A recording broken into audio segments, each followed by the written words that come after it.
नमस्कार। और आज के इस खास सत्र में आप सबका स्वागत है। आज हम भारतीय इतिहास लेखन की जो परंपरा है उस पर थोड़ी गहराई से बात करेंगे। नमस्कार। हमारे पास ना महाराष्ट्र बोर्ड के इतिहास के अध्याय 2 से जुड़ी कोई जानकारी है जो एक श्रोता ने भेजी थी। अच्छा। हाँ, तो हमारा मकसद है ये समझना कि भाई भारत में अतीत को मतलब इतिहास को कैसे दर्ज किया गया, प्राचीन काल से लेकर मध्यकाल तक। बिल्कुल। और हम उन चीजों पर खास ध्यान देंगे जो एसएससी परीक्षा के लिए अहम हो सकती हैं। जी। तो पहला सवाल जो दिमाग में आता है वो ये कि क्या इतिहास हमेशा से लिखा ही जाता था या उसे याद रखने के, सहेजने के कुछ और तरीके भी थे? चलिए इसी पे बात शुरू करते हैं। हाँ, ये बढ़िया सवाल है शुरू करने के लिए। देखिए, भारतीय परंपरा में ना इतिहास का मतलब सिर्फ राजाओं की जीत या उनकी वंशावली लिखना नहीं था। ये बहुत पुरानी और कह सकते हैं विविध परंपरा है। इसमें मौखिक बातें थीं, शिलालेख थे, साहित्य था, बहुत कुछ था। अच्छा। और इनमें हमें सिर्फ राजा नहीं बल्कि समाज कैसा था, संस्कृति कैसी थी, आम लोग कैसे जीते थे, क्या मानते थे, इन सब की झलक मिलती है। मतलब ये सिर्फ तारीखें नहीं है, ये अतीत को समझने का एक नजरिया है जो समय के साथ बदला भी। तो प्राचीन भारत से शुरू करें, जब शायद लिखना उतना आम नहीं था, तब कैसे याद रखी जाती थी पुरानी बातें? मौखिक परंपराएं मतलब मुंह जबानी बातें कितनी जरूरी थीं? जैसे पुरखों के किस्से या वो पौराणिक कथाएं। हाँ बिल्कुल, प्राचीन भारत में मौखिक परंपरा की जड़ें बहुत गहरी थीं। ज्ञान को याद करना, कंठस्थ करना और फिर गुरु से शिष्य तक पहुंचाना, ये अहम तरीका था। हमारे कई पुराने ग्रंथ हैं ना, जैसे वेद, रामायण, महाभारत, ये सब असल में पहले मौखिक रूप में ही थे। अच्छा, लिखे नहीं गए थे शुरू में? हाँ, उन्हें सुनकर याद करके ही जिंदा रखा गया था, पीढ़ी दर पीढ़ी। और लिखने की बात करें तो हड़प्पा संस्कृति का नाम आता है। वहां जो मोहरें मिली या दूसरी चीजें, उन पर कुछ लिखावट है जी, जो शायद बहुत पुरानी है, 3री सहस्त्राब्दी ईसा पूर्व या शायद उससे भी पहले की। पर मजेदार या कहें रहस्यमयी बात यह है कि हम आज तक उसे पढ़ नहीं पाए। सही कहा आपने। ये तो भारतीय इतिहास के बड़े रहस्यों में से एक है। सोचिए जरा, अगर कल को वो लिपि पढ़ ली जाए तो क्या कुछ पता चलेगा? हाँ, कितनी नई बातें, शायद चौंकाने वाली जानकारी मिल सकती है हमें अपने शुरुआती इतिहास के बारे में। लेकिन हाँ, जहां तक उन लिखे हुए दस्तावेजों की बात है जिन्हें हम पढ़ सकते हैं, तो भारत में सबसे पुराने ऐतिहासिक दस्तावेज जो हैं, वो शिलालेखों के रूप में मिलते हैं। हाँ, शिलालेख। और इसमें सम्राट अशोक मौर्य का नाम तो सबसे पहले आता है, लगभग 3री शताब्दी ईसा पूर्व। बिल्कुल। उनके जो आदेश थे, उनकी नीतियां, वो चट्टानों और पत्थर के खंभों पर खुदे हुए मिले हैं। ये पॉइंट तो एसएससी परीक्षा के लिए भी अहम है ना? यकीनन। अशोक के शिलालेख वो सिर्फ शाही फरमान नहीं थे, वो उस समय का प्रशासन कैसा था, समाज, धर्म, साम्राज्य की सीमाएं कहां तक थीं, इन सबको समझने के लिए एक खजाने की तरह है। ये बताते हैं कि इतना बड़ा राजा अपनी प्रजा से कैसे बात करता था, किन मूल्यों पर जोर देता था। और अशोक के बाद भी मतलब 1ली शताब्दी ईस्वी से ये शिलालेखों का चलन तो और बढ़ा होगा। सिक्कों पर, मूर्तियों पर वो तांबे की चादरें, जिन्हें ताम्रपत्र कहते हैं। हाँ बिल्कुल। इन सभी स्रोतों से ना हमें राजाओं के बारे में, उनके वंश, उनका शासनकाल कब से कब तक था, राज्य कितना फैला था, सामाजिक व्यवस्था कैसी थी, अच्छा, यहाँ तक कि उस समय का मौसम कैसा था या अकाल वगैरह पड़ा हो, ऐसी स्थितियों के बारे में भी ठोस जानकारी मिलती है। हर छोटी चीज महत्वपूर्ण है। हाँ, हर शिलालेख, हर सिक्का इतिहास की पहेली का एक टुकड़ा है। इन्हें जोड़कर ही हम अतीत की तस्वीर बना पाते हैं। इसी सिलसिले में एक खास जिक्र है सोहगोरा ताम्रपट का। ये गोरखपुर, उत्तर प्रदेश में मिला था और कहते हैं मौर्य काल का है। एसएससी परीक्षा के लिए भी इसे अति महत्वपूर्ण कहा गया है। इसमें ऐसा क्या खास है? हाँ, सोहगोरा ताम्रपट वाकई बहुत खास है।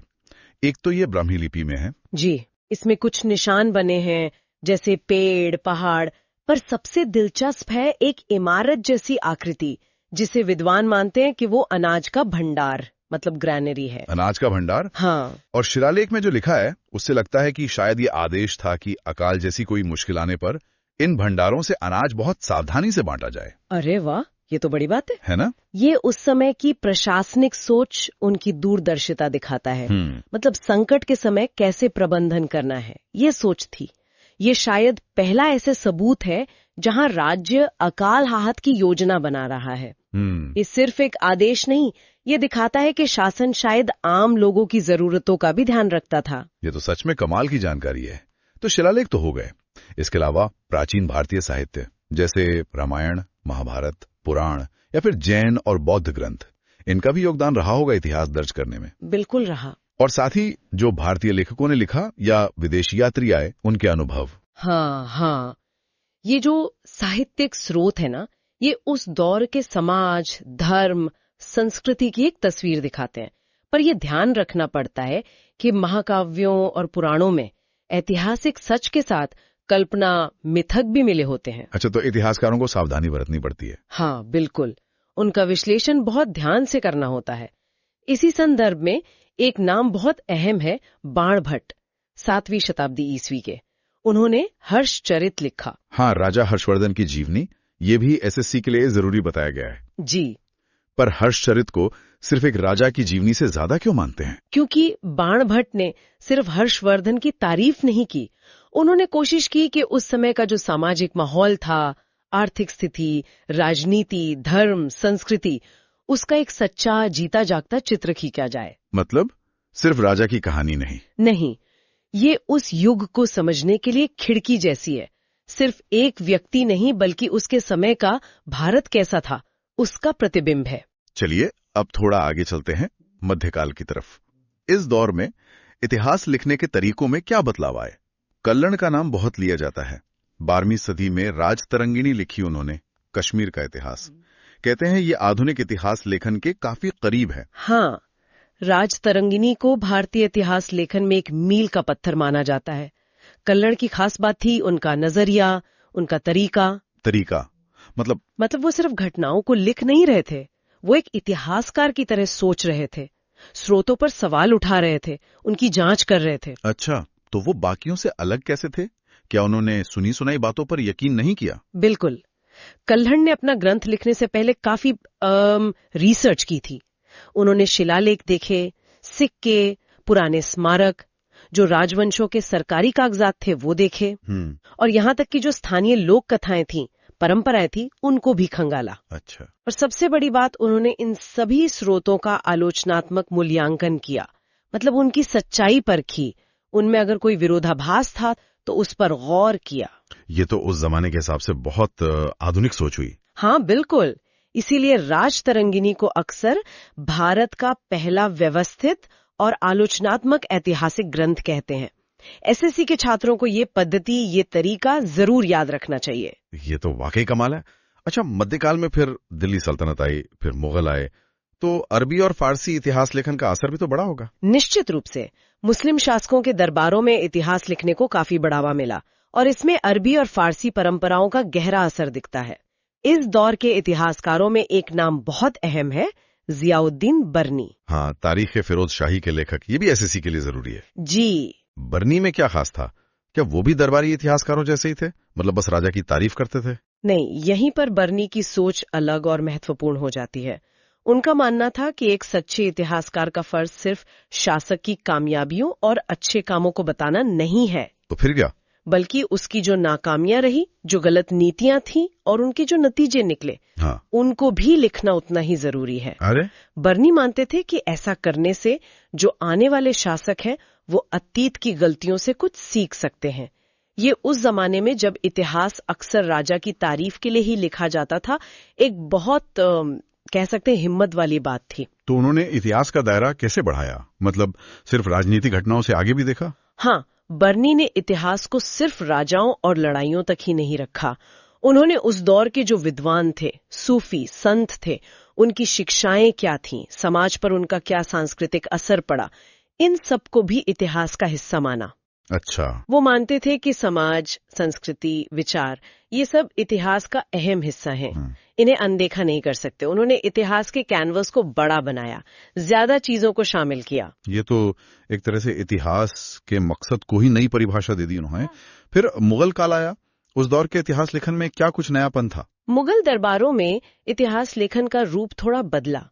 यहाँ शासक की प्रशंसा और उसके लिए वफादारी दिखाना, ये चीजें ज्यादा अहम हो गईं। लिखने के अंदाज में भी फर्क आया।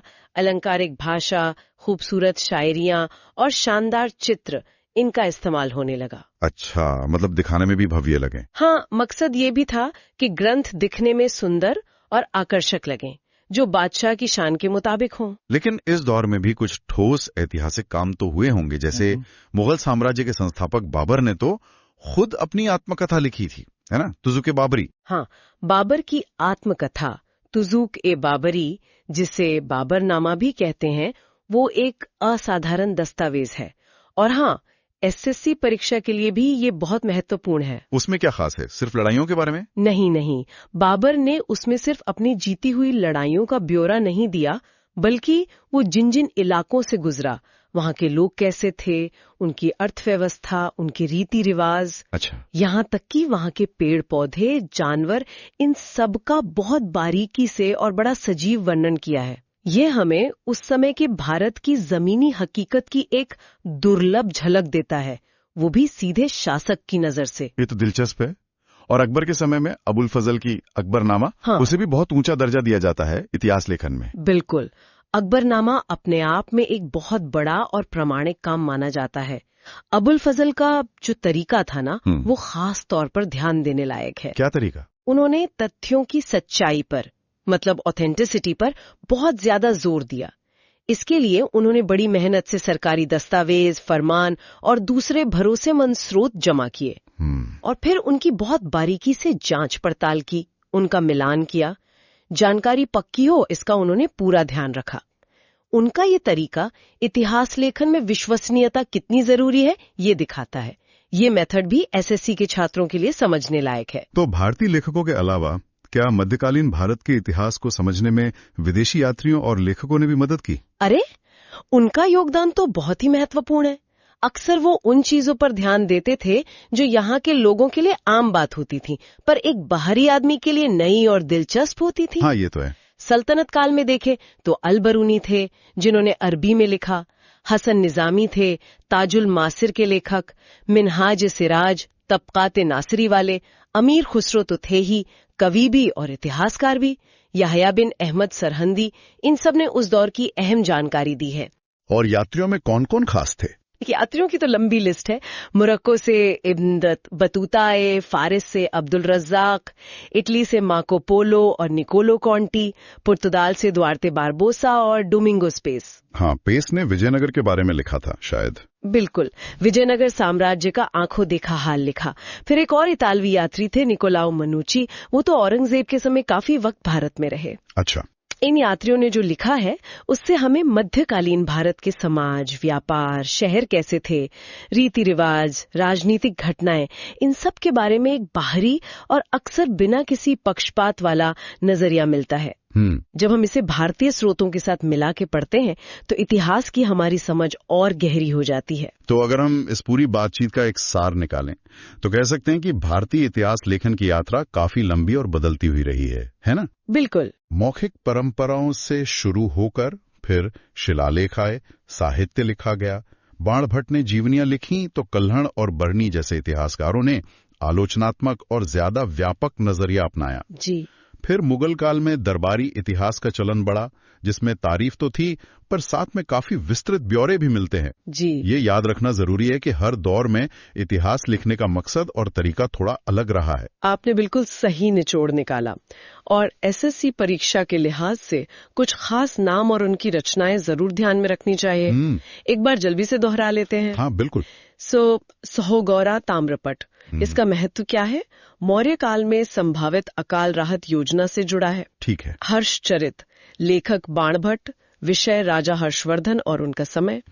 राजतरंगिणी, लेखक कल्हण, कश्मीर का इतिहास और सबसे जरूरी उनकी आलोचनात्मक स्रोत विश्लेषण की पद्धति। वो क्रिटिकल एनालिसिस वाला पॉइंट सही है। तारीख फिरोज शाही, लेखक जियाउद्दीन बरनी, जिन्होंने शासकों की कमियों को भी लिखने और इतिहास के दायरे को बढ़ाने पर जोर दिया। जी। तुज़ुक-ए-बाबरी, लेखक खुद बाबर, ये उनकी आत्मकथा है जिसमें लड़ाइयों के साथ साथ भारत का बड़ा जीवंत वर्णन है। और वो पेड़ पौधे जानवर वगैरह का जिक्र है। हाँ, अकबरनामा लेखक अबुल फजल प्रामाणिक दस्तावेजों पर आधारित और उनकी जांच पड़ताल की विधि महत्वपूर्ण है। ठीक है। और साथ ही सम्राट अशोक, बाणभट्ट, कल्हण, बरनी, बाबर और अबुल फजल जैसे जो लोग हैं, उनका योगदान और उनका समय समझना भी परीक्षा के लिए फायदेमंद रहेगा। तो आज हमने भारतीय इतिहास लेखन की इस कह सकते हैं समृद्ध और लगातार बदलती हुई परंपरा की एक झलक देखी।